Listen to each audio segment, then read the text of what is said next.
नमस्कार दोस्तों, मैं सूरज आप सभी का स्वागत करता हूं एसएससी सीजीएल पीवाईक्यू सीरीज में। ये आपका डे 9 वीडियो लेक्चर है और आज के इस वीडियो लेक्चर में हम लोग 50 पीवाईक्यूज प्रश्नों को कवर करेंगे जो कि आपके जनरल अवेयरनेस सेक्शन के होंगे। इस वीडियो लेक्चर को स्टार्ट करने से पहले मैं आप सभी से कुछ डिस्कस करना चाहूँगा। जैसे कि आपका जो पीवाईक्यू सीरीज है, मैंने बोला था भाई लास्ट 5 ईयर के पीवाईक्यूज प्रश्नों को कवर कराऊँगा, वो तो मैं कराऊँगा ही डिटेल में। लेकिन अगर आप लोग चाहें तो मतलब कमेंट कर सकते हैं जो आपका 2024 है, 2023 और 2022, 2021 और 2020 के जितने भी पीवाईक्यूज है जनरल अवेयरनेस सेक्शन के, इन सभी को मैं एक एक या फिर मतलब हो सकेगा तो एक ही पार्ट्स में कवर कराने का प्रयास रहेगा, तो जिससे आप लोगों का भाई रिवीजन हो जाएगा अच्छे से। अगर आप लोग इन वीडियो लेक्चर्स को मतलब नहीं कवर कर रहे हैं तो अगर आप लोग चाहेंगे तो नियर अबाउट 10 या 7 डेज में आप इन सभी 5 ईयर के पीवाईक्यूज को आराम से कवर कर सकते हैं। तो आप लोग कमेंट में ज़रूर बता दीजिएगा। तो चलिए स्टार्ट करते हैं आज के इस वीडियो लेक्चर को। आज का हमारा जो पहला प्रश्न है, why does white silver chloride turn grey in the sunlight? क्यों सूर्य के प्रकाश में सफ़ेद सिल्वर क्लोराइड जो है आपका सफ़ेद सिल्वर क्लोराइड ग्रे हो जाता है? तो ये होता है डिकम्पोजिशन के कारण। ऑप्शन सी आपका करेक्ट आंसर होगा। Due to the decomposition of silver chloride into silver and chlorine by light, प्रकाश द्वारा चांदी के क्लोराइड के चांदी और क्लोरीन में विघटन के कारण सिल्वर क्लोराइड का रंग ग्रे हो जाता है। अगला प्रश्न है, हु फाउंडेड द ब्रह्मो समाज इन कलकत्ता इन 1828? 1828 में कलकत्ता में ब्रह्म समाज की स्थापना किसने की थी?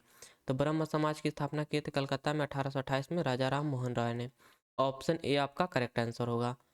राजा राम मोहन राय ने समाज सुधार के उद्देश्य से ब्रह्म समाज की स्थापना की थी। उनका उद्देश्य अंधविश्वासों और सामाजिक बुराइयों का अंत करना था। अगला प्रश्न है, which of the following is which of the following are west flowing river? निम्नलिखित में से कौन सी पश्चिम की ओर बहने वाली नदियां हैं? तो इनमें आपका है माही और साबरमती। ऑप्शन डी आपका करेक्ट आंसर होगा। माही और साबरमती नदियां पश्चिम दिशा में अरब सागर की ओर बहती हैं। इनका स्रोत पश्चिमी घाट से होता है। इनका जो स्रोत है वो है पश्चिम घाट।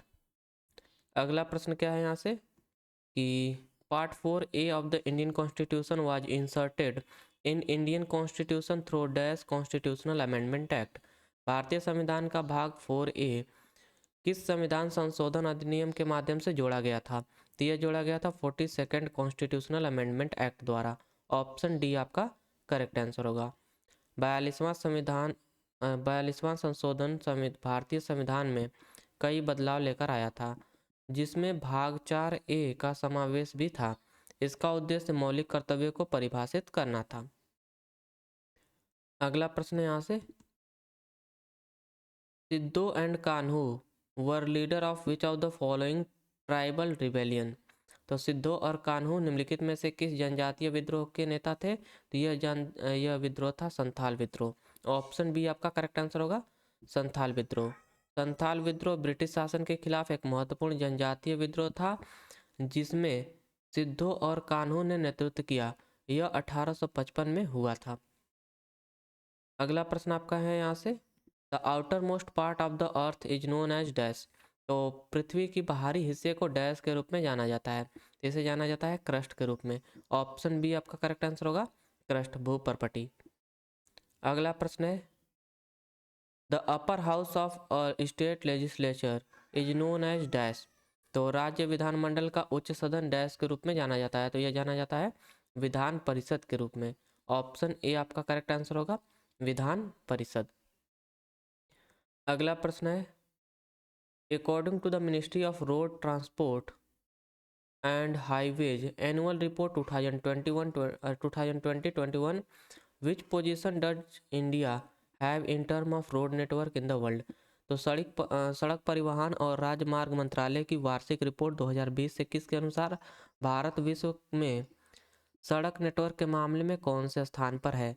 तो भारत दूसरे स्थान पर है। ऑप्शन बी आपका करेक्ट आंसर होगा, सेकंड। भारत का सड़क नेटवर्क दुनिया में दूसरे स्थान पर है, जो इसे सबसे बड़े नेटवर्क वाले देशों में शामिल करता है। इसका मुख्य कारण ग्रामीण और शहरी दोनों क्षेत्रों में सड़क निर्माण है। अगला प्रश्न है, why does milkman add a very small amount of baking soda to fresh milk? दूध वाला ताजे दूध में थोड़ी मात्रा में बेकिंग सोडा क्यों मिलाता है? तो यह दूध में बेकिंग सोडा मिलाता है to increase the pH of the fresh milk from six to slightly alkaline. ताजे दूध का पीएच जो है 6 से थोड़ा क्षारीय करने के लिए जो मिल्कमैन है वो ताजे दूध में बेकिंग सोडा मिलाता है। ऑप्शन बी आपका करेक्ट आंसर होगा। बेकिंग सोडा दूध को थोड़े समय के लिए क्षारीय बनाकर रखता है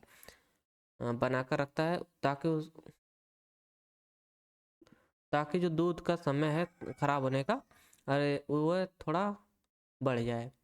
तो इसमें आपका सही से एक्सप्लेनेशन क्या दिया है कि बेकिंग सोडा दूध को थोड़े समय के लिए क्षारीय बनाकर उसका खराब होना रोकता है। इससे दूध लंबे समय तक ताज़ा रहता है। अगला प्रश्न है, in the context of periodicity a unit called picometre is use to measure the dash. तो आवर्तिता के संदर्भ में पिकोमीटर नामक इकाई का उपयोग डैश मापने के लिए किया जाता है। तो इसका करेक्ट आंसर होगा एटॉमिक रेडियाई। परमाणु त्रिज्या नापने के लिए आपका पिकोमीटर का उपयोग किया जाता है। पिकोमीटर का उपयोग परमाणु त्रिज्या को मापने के लिए किया जाता है। यह बहुत छोटा माप इकाई होता है और इसे नैनोमीटर में भी छोटा माना जाता है। इसे नैनोमीटर से भी छोटा माना जाता है। अगला प्रश्न आपका है यहाँ से, who among the following was the former secretary HRD Information and Broadcasting I&B and has been appointed as the advisor to the Prime Minister of India in October 2021? निम्नलिखित में से कौन पूर्व सचिव HRD सूचना और प्रसारण I&B थे और अक्टूबर 2021 में भारत के प्रधानमंत्री के सलाहकार के रूप में नियुक्त किए गए थे? ये थे अमित खरे। ऑप्शन डी आपका करेक्ट आंसर होगा, अमित खरे। अमित खरे को प्रधानमंत्री के सलाहकार के रूप में नियुक्त किया गया था। उन्होंने पहले HRD और सूचना एवं प्रसारण मंत्रालय के सचिव के रूप में कार्य किया था। अगला प्रश्न है यहाँ से, Harold Domar model was the main idea behind the dash year plan. तो हैरोल्ड डोमर मॉडल डैश पंचवर्षीय योजना के पीछे मुख्य विचार था। तो इसका करेक्ट आंसर होगा फर्स्ट 5 ईयर प्लान का यह योजना था। हैरोल्ड डोमर मॉडल जो है आपका भारत की पहली पंचवर्षीय योजना के लिए मुख्य आधार था, जो आर्थिक विकास के लिए पूंजी निर्माण और उत्पादन पर ध्यान केंद्रित करता था। अगला प्रश्न है यहाँ से, व्हेन वाज राष्ट्रीय स्वास्थ्य बीमा योजना introduce to provide health insurance to people below the poverty line. राष्ट्रीय स्वास्थ्य बीमा योजना गरीबी रेखा के नीचे के लोगों को स्वास्थ्य बीमा प्रदान करने के लिए कब शुरू की गई थी? तो यह शुरू किया गया था 2008 में। ऑप्शन डी आपका करेक्ट आंसर होगा। राष्ट्रीय स्वास्थ्य बीमा योजना 2008 में शुरू की गई थी ताकि गरीबी रेखा से नीचे रहने वाले लोगों को स्वास्थ्य सेवाएं सुलभ हो सके। अगला प्रश्न है यहाँ से, अरे भाई, money supply is a dash concept. मुद्रा आपूर्ति एक डैश अवधारणा है। तो यह आपका एक स्टॉक अवधारणा है। ऑप्शन ए आपका करेक्ट आंसर होगा। मुद्रा आपूर्ति एक स्टॉक अवधारणा है जिसका अर्थ है कि यह किसी विशिष्ट समय बिंदु पर मापा जाता है। यह अर्थव्यवस्था में संचलन में उपलब्ध कुल धनराशि को दर्शाता है, आपका स्टॉक। अगला प्रश्न क्या है यहाँ से, the dash of every state unfurl the flag in its capital on the Republic Day. गणतंत्र दिवस पर हर राज्य की राजधानी में डैश ध्वज फहराते हैं। तो गवर्नर द्वारा ध्वज फहराया जाता है। ऑप्शन सी आपका करेक्ट आंसर होगा, राज्यपाल। गणतंत्र दिवस पर हर राज्य की राजधानी में राज्यपाल ध्वज फहराते हैं। यह राज्य के संवैधानिक प्रमुख होने के नाते उनका कर्तव्य होता है। ऑप्शन सी आपका करेक्ट आंसर होगा। अगला प्रश्न क्या है यहाँ से, who among the following is one of the duty chief minister of Uttar Pradesh as of July 2023। निम्नलिखित में से कौन जुलाई 2023 तक उत्तर प्रदेश के एक उप मुख्यमंत्री थे? तो उत्तर प्रदेश के एक उप मुख्यमंत्री थे केशव प्रसाद मौर्य। ऑप्शन डी आपका करेक्ट आंसर होगा, केशव प्रसाद मौर्य। केशव प्रसाद मौर्य जुलाई 2023 तक उत्तर प्रदेश के एक उप मुख्यमंत्री के रूप में कार्य कर रहे थे। उन्होंने 2017 में इस पद पर कार्य किया। अगला प्रश्न है यहाँ से, who among the following is are a famous sitarist? निम्नलिखित में से कौन एक प्रसिद्ध सितार वादक है? तो यह है पंडित रविशंकर। ऑप्शन ए आपका करेक्ट आंसर होगा। पंडित रविशंकर एक विश्व प्रसिद्ध भारतीय सितार वादक थे। उन्होंने भारतीय शास्त्रीय संगीत को अंतर्राष्ट्रीय मंच पर ख्याति दिलाई। अगला प्रश्न क्या है, three poet Pampa, Ponna and Ranna are called as the three jewels of dash. तो तीन कवि पंपा, पोन्ना और रन्ना को डैश के तीन रत्न कहा जाता है। तो कन्नड़ लिटरेचर जो है आपका, कन्नड़ साहित्य, उसके ये तीन रत्न थे, तीन ज्वेल्स, जो कि थे कवि पन्ना, पोन्ना और रन्ना। ऑप्शन ए आपका करेक्ट आंसर होगा। पन्ना, पोन्ना और रन्ना कन्नड़ साहित्य के तीन रत्न माने जाते हैं। उन्होंने कन्नड़ भाषा और साहित्य को समृद्ध करने में महत्वपूर्ण योगदान दिया है। अगला प्रश्न है यहाँ से आपका, इंडियन क्लासिकल वायोलिनिस्ट जो है आपके अन्वारूपा Ramaswamy was awarded with the dash in 2021। तो इन्हें पद्मश्री से सम्मानित किया गया था। ऑप्शन ए आपका करेक्ट आंसर होगा। भारतीय शास्त्रीय वायलिन वादक अन्वारूपा रामास्वामी को 2021 में पद्मश्री से सम्मानित किया गया था। अगला प्रश्न क्या है आपका यहाँ से, under which of the following act the board of control was established in England to control and supervise the administration of British rule in India, और British India, supervise the administration of British India. निम्नलिखित में से किस अधिनियम के तहत England में नियंत्रण बोर्ड की स्थापना ब्रिटिश भारत के प्रशासन को नियंत्रित और पर्यवेक्षण करने के लिए की गई थी? तो यह आपका अधिनियम था Pitt's India act 1784। Option D आपका करेक्ट आंसर होगा। पिट्स इंडिया एक्ट 1784 के तहत नियंत्रण बोर्ड की स्थापना की गई थी, जिससे ब्रिटिश सरकार को भारतीय मामलों में अधिक प्रभावी नियंत्रण मिल सका। अगला प्रश्न आपका है यहाँ से कि which of the following state was the overall champion in both men's and women category in the first जनजातीय खेल महोत्सव? निम्नलिखित में से कौन सा राज्य पहले जनजातीय खेल महोत्सव में पुरुष और महिला दोनों वर्गों में कुल विजेता रहा? तो यह स्टेट था उड़ीसा। ऑप्शन डी आपका करेक्ट आंसर होगा। उड़ीसा पहले जनजातीय खेल महोत्सव में पुरुष और महिला दोनों वर्गों में कुल विजेता रहा। इस आयोजन का उद्देश्य जनजातीय खेल प्रतिभाओं को प्रोत्साहित करना था। अगला आपका प्रश्न है यहाँ से, ये पब्लिसिटी के लिए कराया जाता है भाई। अगला प्रश्न है, according to the varna system that was prevalent in the Vedic period which of the following was not a varna? तो वैदिक काल में प्रचलित वर्ण व्यवस्था के अनुसार निम्नलिखित में से कौन सा एक वर्ण नहीं है? तो ब्राह्मण, क्षत्रिय, समिति, ये समिति कोई वर्ण नहीं है। ऑप्शन सी आपका करेक्ट आंसर होगा। समिति वैदिक काल की एक सभा थी जो राजनीतिक और सामाजिक निर्णय लेने में सहायक होती थी।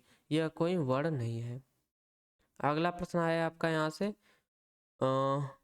Who was the first Indian women wrestler to represent the country at the 2012 London Olympic games? 2000 Bharat के लंदन ओलंपिक खेलों में देश का प्रतिनिधित्व करने वाली पहली भारतीय महिला पहलवान कौन थी?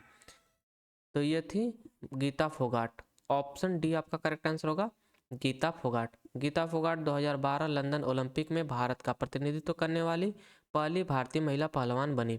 उन्होंने कुश्ती में देश को गौरवान्वित किया। अगला प्रश्न है यहाँ से,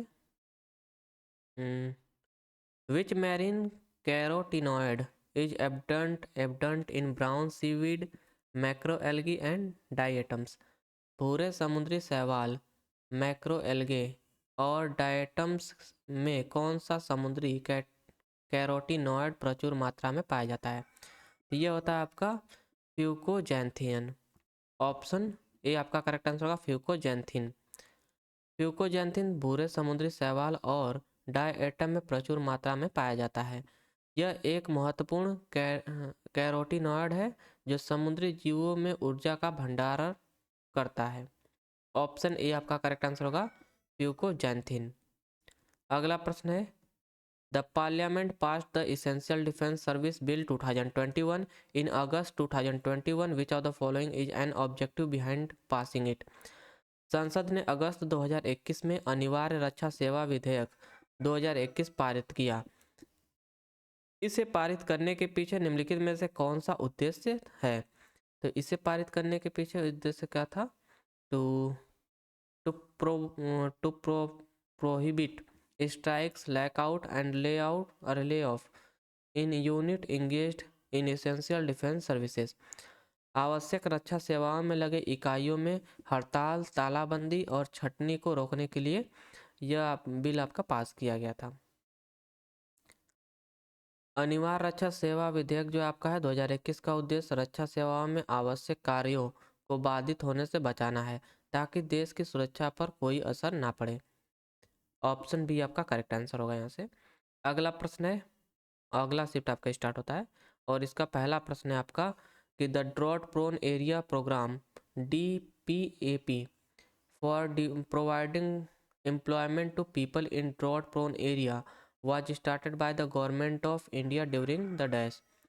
तो भारत सरकार द्वारा सूखा प्रभावित क्षेत्रों में लोगों को रोजगार प्रदान करने के लिए सूखा प्रभावित क्षेत्र कार्यक्रम डैश के दौरान शुरू किया गया था। तो ये आपका जैसे देखिए सूखा जो पड़ा था ना वो पड़ा था 3rd 5 ईयर प्लान में, लेकिन अब उसके बाद ही ना भाई प्रोग्राम आपका चलाया जाएगा। तो ये आपका हुआ था स्टार्ट 4th 5 ईयर प्लान में। तो यहाँ से आपका करेक्ट आंसर हो जाएगा ऑप्शन ए। चौथी पंचवर्षीय योजना के दौरान सरकार ने सूखा प्रभावित क्षेत्र कार्यक्रम की शुरुआत की ताकि सूखा प्रभावित क्षेत्रों में रोजगार के अवसर बढ़ाए जा सके। अगला प्रश्न है यहाँ से Padayani a local dance form primarily performed in the dash to please goddess Bhadrakali. तो पदायनी देवी भद्रकाली को प्रसन्न करने के लिए मुख्य रूप से डैश में प्रदर्शन किया जाने वाला एक स्थानीय नृत्य रूप है। तो ये आपका वेस्ट बंगाल में परफॉर्म किया जाता है, नहीं केरल में। ऑप्शन बी आपका करेक्ट आंसर होगा भाई, ये आपका केरल में परफॉर्म किया जाता है पदायनी। पदायनी केरल का एक पारंपरिक नृत्य है जो देवी भद्रकाली की पूजा के लिए किया जाता है। अगला प्रश्न है which of the following statement are true based on the reaction. तो यहाँ पर रिएक्शन दिया है 4NH3 जो कि गैसियस स्टेट में आपका रिएक्ट करता है 5O2 से और फॉर्म करता है NO 4NO और प्लस में 6H2O। तो इसमें आपका क्या होता है, कौन सा कथन यहाँ पर सत्य है बताना है। तो जो आपका नाइट्रोजन है देखिए यहाँ से ऑक्सीडाइज हो रहा है ना, N यहाँ पर ऑक्सीडाइज हुआ, इसे ऑक्सीजन मिला। तो इसका करेक्ट आंसर होगा option A N get oxidised and आपका डी भी करेक्ट आंसर होगा क्योंकि भाई देखिए आपका जो ऑक्सीजन है यहाँ पर रिड्यूस हो गया है तो ऑक्सीजन गेट्स रिड्यूस। तो यहाँ से आपका करेक्ट आंसर होगा ए एंड डी बोथ। अगला प्रश्न है which Indian musician from Maharashtra receive the Padma Vibhushan 2023। Maharashtra के किस भारतीय संगीतकार को पद्म विभूषण 2023 से सम्मानित किया गया था। तो पद्म विभूषण 2023 से सम्मानित किया गया था जाकिर हुसैन जी को। ऑप्शन सी आपका करेक्ट आंसर होगा। उस्ताद जाकिर हुसैन को उनकी संगीत सेवाओं के लिए 2023 में पद्म विभूषण से सम्मानित किया गया था। अगला प्रश्न है which of the following is an example of a major industrial region of India. निम्नलिखित में से कौन सा भारत का प्रमुख औद्योगिक क्षेत्र का उदाहरण है। तो यह है आपका छोटा नागपुर रीजन। ऑप्शन ए आपका करेक्ट आंसर होगा। छोटा नागपुर क्षेत्र अपने खनिज संसाधनों और औद्योगिक विकास के लिए प्रमुख औद्योगिक क्षेत्र है। अगला प्रश्न है यहाँ से Raja Balindra Singh trophy is associated with which of the following national sport event. Raja Balindra Singh trophy निम्नलिखित में से किस राष्ट्रीय खेल आयोजन से संबंधित है। तो यह आपका संबंधित है नेशनल गेम्स से। ऑप्शन डी आपका करेक्ट आंसर होगा।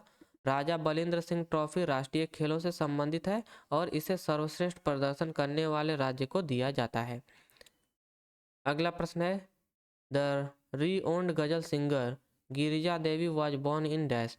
तो प्रसिद्ध गजल गायिका गिरिजा देवी का जन्म डैश में हुआ था। तो इसका करेक्ट आंसर होगा उत्तर प्रदेश। ऑप्शन सी आपका करेक्ट आंसर है उत्तर प्रदेश। गिरिजा देवी का जन्म उत्तर प्रदेश में हुआ था और वे शास्त्रीय गायन में प्रसिद्ध थी। अगला प्रश्न है, which of the following statement is correct with respect to the political parties in India. Bharat में राजनीतिक दलों के संदर्भ में निम्नलिखित में से कौन सा कथन सही है। तो यहाँ पर आपका कौन सा कथन सही है बताना है। और political party symbol is assigned by the president of India. India has a multi party system classified as national, state and regional level. All parties are registered with the supreme court of India. Status of party is accorded by parliament. तो यहाँ से आपका correct statement है option B. Option B आपका correct statement है कि India has a multi party system classified as national, state and regional level. Bharat में बहुलीय प्रणाली है जिसे राष्ट्रीय, राज्य और क्षेत्रीय स्तर पर वर्गीकृत किया गया है। अगला प्रश्न है यहाँ से, how was the growth in all food grain after the green revolution. तो how was the growth in all food grain after the green revolution. हरित क्रांति के बाद सभी खाद्य अनाजों में वृद्धि कैसी रही। तो यह वृद्धि थी डिसप्रोपोर्शनेट। ऑप्शन डी आपका करेक्ट आंसर होगा, असमान वृद्धि थी। हरित क्रांति के बाद सभी खाद्य अनाजों में वृद्धि असमान रही, कुछ फसलों में तीव्र वृद्धि हुई थी। अगला प्रश्न है यहाँ से आपका, विच of the following is not a feature of constitution of India. निम्नलिखित में से कौन सा भारत के संविधान की विशेषता नहीं है। तो इनमें से आपका ड्यूअल सिटीजनशिप जो है यह भारत में नागरिकता की विशेषता, भारत के संविधान की विशेषता नहीं है ड्यूअल सिटीजनशिप। अगला प्रश्न है यहाँ से, the endemic disease amendment ordinance 2020 amended which of the following act. महामारी रोग संशोधन अध्यादेश 2020 ने निम्नलिखित में से किस अधिनियम में संशोधन किया। तो इसने संशोधन किया था द एपिडेमिक डिजीज एक्ट 1897 में। महामारी रोग अधिनियम 1897 में इसने संशोधन किया था। अगला प्रश्न क्या है यहाँ से, अंडर द मेरो रुख मेरो शांतति। एक क्या है भाई, मेरो रुख मेरो संतति initiative launched by the Sikkim chief minister Prem Singh Tamang in 2023। How many trees will be planted for every child born in Sikkim.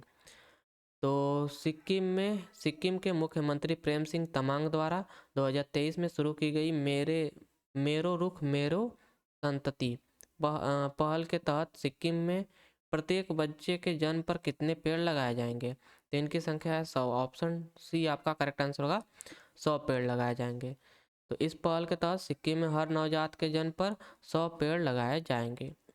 अगला प्रश्न है यहाँ से, filtration of waste product in human happen in kidney. There is a large number of filtration unit present inside the kidney to help them in doing this job. These filtration unit are called as। तो मानवों में अपशिष्ट पदार्थों का निष्पादन गुर्दों से होता है। गुर्दों के अंदर कई निष्पादन इकाइयां होती हैं जो इस कार्य में मदद करती हैं।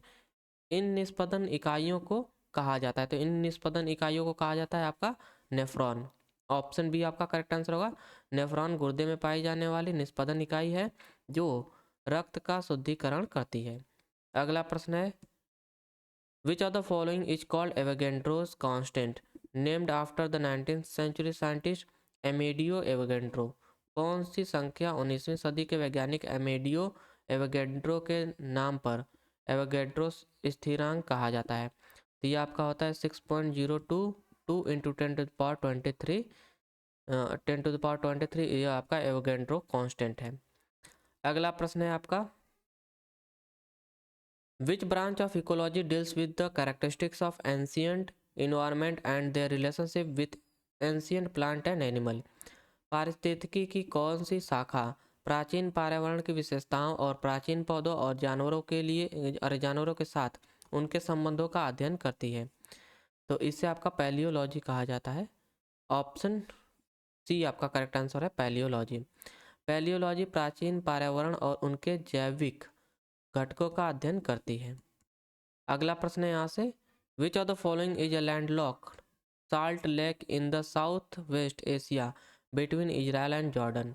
निम्नलिखित में से कौन सा दक्षिण पश्चिम एशिया में इजरायल और जॉर्डन के बीच एक स्थलारित नमक झील है? तो यह आपका डेड सी है। ऑप्शन डी आपका करेक्ट आंसर होगा, डेड सी। डेड सी एक खारे पानी की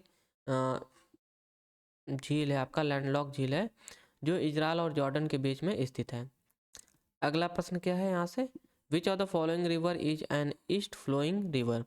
तो निम्नलिखित में से कौन सी नदी पूर्व दिशा में बहती है? तो यह है आपकी गोदावरी नदी। गोदावरी नदी जो है वह पूर्व दिशा में बहती है, जो बंगाल की खाड़ी में गिरती है। अगला प्रश्न है यहाँ से, द दरोगा system in 1792 was introduced by whom among the following governor general in India? 1792 में दरोगा प्रणाली का प्रारंभ भारत में निम्नलिखित में से किस गवर्नर जनरल द्वारा किया गया था? तो यह कार्य किया गया था लॉर्ड कॉर्नवालिस द्वारा। ऑप्शन ए आपका करेक्ट आंसर होगा, लॉर्ड कॉर्नवालिस। अगला प्रश्न है आपका यहाँ से, chariot festival is dedicated to lord Jagannath along with the Subhadra and dash? तो ये देखिए आपका बहुत ज़्यादा रिपीटेड प्रश्न है कि रथ यात्रा उत्सव भगवान जगन्नाथ के साथ साथ डैश और सुभद्रा को समर्पित है। तो बालभद्र, उनके भाई बालभद्र और बहन सुभद्रा को समर्पित होता है आपका यह रथ यात्रा। तो ऑप्शन ए आपका करेक्ट आंसर होगा। अगला प्रश्न है, what correctly define the change of inventories? What correctly define the change of inventories of a firm during a year? किसी वर्ष के दौरान किसी फर्म की सूची में परिवर्तन को ठीक से परिभाषित किया करता है।